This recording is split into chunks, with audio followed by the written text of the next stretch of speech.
السلام علیکم brother and sister, کیسے ہیں آپ سب لوگ؟ یہ میرا دوسرا ویڈیو ہے، یہ سیمی سیمسن کے اوپر اور یہ والٹر مسیح کے اوپر۔ تو یہ جو جس نے پر کور ماسک پہن رکھا ہے یہ سیمی سیمسن کا منشی ہے۔ تو یہ میں نے اپنے پہلے ویڈیو میں بھی بتایا تھا کہ یہ والٹر مسیح نے عرصہ 3 مہینے سے اپنے گستاخان رسول اور اسلام کے اوپر جو بکواسات یہ کرتا تھا، اس پیج میں اس نے میری پکچر اٹھا کے لگائی، جس وجہ سے میں نے اس کو وارن بھی کیا کہ کیا یہ جیسس کی تعلیم ہے، تیری جیسس کی تعلیم کو فالو نہ کر۔ کیا تیرے جیسس نے یہ تجھے سمجھایا ہوا ہے کہ جو تیرے دشمنان ہیں جو صلیبی موت کے اوپر ایمان نہ لائیں، یسوع کی الوہیت پہ ایمان نہ لائیں، تو ان کے پرائیویسی کو اٹھا کے پبلک میں اس طرح تو پبلش کر۔ یہ میں دیکھتا رہا تھا جو یہ مسیح کی جو یسوع مسیح کی جو تعلیم یہ دیتا رہا، میری پکچر لگاتا رہا۔ یہ سیمی سیمسن اور والٹر مسیح کے اوپر میرا دوسرا ویڈیو ہے، اور آج میں اس والٹر مسیح کی جو پاکستان کا بھی دشمن ہے اور سیمی سیمسن جو اس کا استاد ہے، یہ دونوں دشمن ہیں پاکستان کے اور اسلام کے۔ تو انہوں نے بڑے بکواسات کیے اپنے چینل میں، اور چینل میں میری پکچر لگوائی۔ تو اب اس کی میں ایک والٹر مسیح کی میں آپ کو ایک گستاخی جو اس نے اپنے پیج میں ہمارے مقدس مقام خانہ کعبہ کی جو جس نے اپنی وہ سلیپ لگا کے اوپر، تو وہ سیمی سیمسن جو بند کمرے میں بیٹھا ہوا کبھی باہر ہی نہیں نکلا، ٹھیک ہے، جو جس کی اتنی جرأت اور ہمت نہیں پبلک میں آ کے وہ لوگوں کے ساتھ ڈیبیٹ کرے، تو وہ کہ اس کو والٹر مسیح کہتا ہے کہ یہ جو ہے فاتح کعبہ ہے۔ تو میں نے سوچا چلے میں یہ پہلے ہی میں نے ویڈیو میں کہا تھا کہ میرے اس چینل کی تمام تر ذمہ داری والٹر مسیح کے اوپر ہے اور اس سیمی سیمسن کے اوپر ہے، جن کو میں تقریباً 2 سال سے وارن کرتا آ رہا ہوں کہ یہ اپنا جو گند ہے یہ بند کرو، ٹھیک ہے۔ تو اب ہم جائزہ لیتے ہیں اس سلیپ کے اوپر۔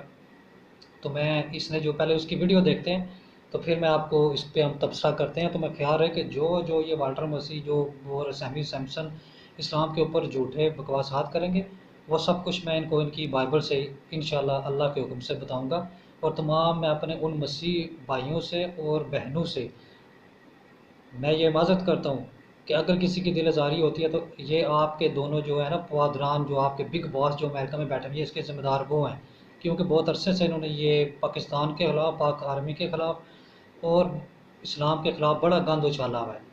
تو اب ہم اس چینل سے میں اب بتاؤں گا جو یہ بکواسات کریں گے نا، تو وہ میں اس کا سارا کنیکشن میں ان کو بائبل سے بتاؤں گا۔ اب دیکھتے ہیں اس نے کیا گستاخی کی والٹر مسیح نے۔ اب اس ویڈیو میں والٹر مسیح نے اپنی خوش فہمی میں انتہائی گستاخی کرتے ہوئے اپنے استاد، اپنے باس کو خوش کرنے کے لیے، پروموٹ کرنے کے لیے یہ پکچر ایک لگائی ہوئی ہے مقدس حرم خانہ کعبہ کے اوپر ایک سلیپ کی، اور اس نے جو بکواسات کی ہے اپنے ویڈیو میں، وہ ذرا ہم سنتے ہیں کہ اس نے دیکھیں کس طرح یہ بےہودگی کی ہے۔ اور سیمی سیمسن نے اپنے علم سے، اپنے تدبر سے، اپنی حکمت سے، اپنی دلیل سے نہ صرف کعبے کو شکست دے دی ہے، وہ فاتح کعبہ ہے اور فاتح اسلام ہے۔ جی، آپ نے دیکھا کہ خانہ کعبہ کے اوپر سلیب کی تصویر لگا کے ساتھ سیمی سیمسن کی تصویر لگائی، اور فاتح کعبہ اور فاتح جناب اسلام۔ تو کیوں نہ ہم آج اس سلیب کے اوپر بات کریں؟ تو خیال رہے کہ مسیحیت کی دنیا میں جو مسیح کی سلیب کے اوپر فوت ہونا، مسیح کا سلیب کے اوپر جان دے کے کفارہ دینا، یہ مین پلر، مین بنیاد ہے مسیحیت کی۔ تو آج میں اس پہ بات کرتا ہوں۔ تو میں یہ سیمی سیمسن اور والٹر مسیح سے کہتا ہوں کہ اگر آپ نے صلیبی موت اور صلیب پہ مسیح کا فوت ہونا یہ ثابت کرنا ہے، تو آپ کو اس چیز کو تسلیم کر لینا پڑے گا کہ جو مسیح ہے وہ نہ ہی راست باز تھا اور نہ ہی صادق تھا۔ وہ کیسے؟ میں حوالہ دوں گا آپ کو بائبل سے۔ تو اگر آپ نے مسیح کو صادق اور راست بات بھی ماننا ہے تو پھر اس چیز کو آپ کو تسلیم کرنا پڑے گا کہ مسیح کی صلیب کے اوپر موت واقعہ نہیں ہوئی۔ وہ میں ثابت کروں گا آپ کو حوالے سے اوپر۔ پہلے میں آپ کو دکھاتا ہوں بائبل کلام مقدس سے کہ اس کی کیا شہادت ملتی ہے صادق اور راست باز کے بارے میں۔ اگر آپ عبرانیوں کا حوالہ پڑھیں، وہاں پہ لکھا ہے وہ صادقوں کی دعا سنتا ہے۔ پھر امثال کا حوالہ میں پڑھتا ہوں، وہاں دعویٰ نمبر 2 ہے صادقوں کی مراد پوری ہوگی۔ دعویٰ نمبر 3، یسوع مسیح کے بھائی جو جیمز تھے، وہ ان کے مسیح کے فوت ہونے کے بعد کلیسیا کے سربراہ تھے۔ وہ اپنے ایک خط میں یاد دلاتے ہیں، یعقوب کا حوالہ دیتے ہوئے، راست باز کی دعا کے اثر سے بہت کچھ ہوتا ہے، ٹھیک ہے۔ اب جو راست باز کا جو سٹینڈرڈ بائبل میں بتایا جا رہا ہے کہ راست باز کی دعا قبول ہوتی ہے، وہ ہر چیز مصیبت سے وہ ٹلتی ہے، تو یہ بات تو واضح ہوگی کہ راست باز کی جو ہے خدا تعالیٰ جو ہے وہ دعا کو قبول کرتا ہے۔ اب ہم آتے ہیں پولوس کے عبرانیوں کے نام خط، جو پولوس کا سب سے بڑا دعویٰ ہے، وہ ہم پڑھتے ہیں۔ پولوس نے کہا کہ اس نے مسیح کے بارے میں، اس نے اپنی بشریت کے ایام میں زور زور سے پکار کر، آنسو بہا بہا کر اس کے آگے دعائیں اور منتیں کی، جو اسے موت سے بچا سکتا تھا، اور خدا ترسی کے سبب اس سے سنی گی۔ جی لو جی، سینٹ پول صاحب کہتے ہیں کہ مسیح نے دعا کی تھی موت سے بچنے کی، تو وہ خدا نے اس کی پوری کی تھی۔ اب ہم دیکھتے ہیں کہ مسیح کی دعا جو تھی وہ کون سی تھی، اور اس نے وہ مسیح علیہ السلام نے کہاں پر دعا کی تھی، اور اس چیز کو ہم دیکھتے ہیں کہ چاروں اناجیل کے جو مصنفین ہیں وہ اس چیز پہ ایگری ہیں کہ مسیح علیہ السلام نے دعا جب کی، جب ان کی گرفتاری کا وقت آیا، جب ان کو گرفتار کرنا چاہا، تو انہوں نے ایک باغ میں جا کے اللہ رب العزت سے دعا کی، خدا تعالیٰ سے، کہ اے خدا، اے باپ، تو مجھ سے یہ سختی کی مصیبت سے دور کر، یہ پیالہ مجھ سے ہٹا، ٹھیک ہے، اور یہ تکلیف تنگی جو ہے وہ مجھ سے دور کر۔ تو یہ یسوع مسیح نے دعا کی تھی وہاں پہ باغ میں۔ اب ہم دیکھتے ہیں کہ جیسے بائبل کا دعویٰ ہے عبرانیوں، امثال اور یسوع مسیح کے بھائی کے مطابق کہ جو ہے صادق کی دعا جو ہوتی ہے وہ قبول ہوتی ہے، صادقوں کی برات پوری ہوتی ہے، اور راست بازی کی دعا کے اثرات سے بہت کچھ ہوتا ہے۔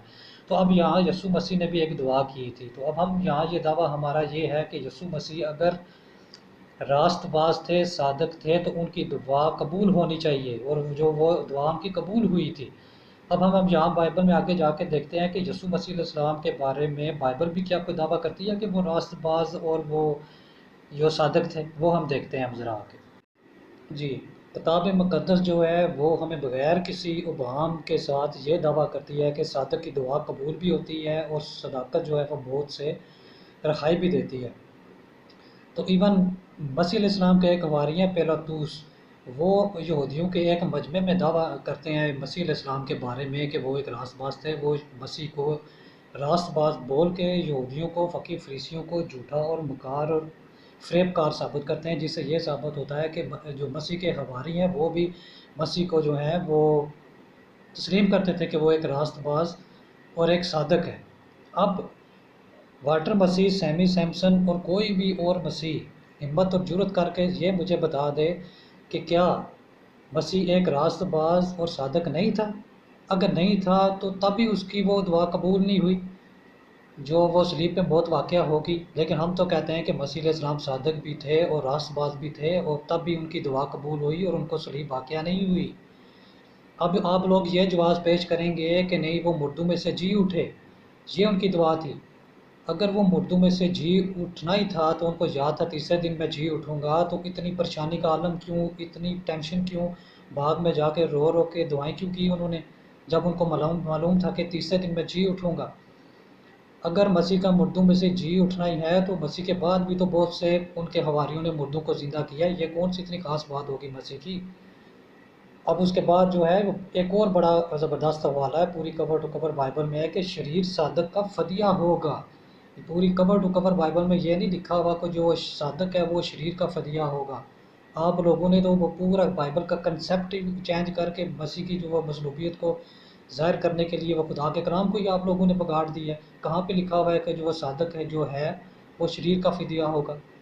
آپ لوگوں نے یہ کر دیا کہ جو صادق ہے اس کو شریر کا فدیہ دے کے سارے خدا کے کلام کو ہی بگاڑ دیا۔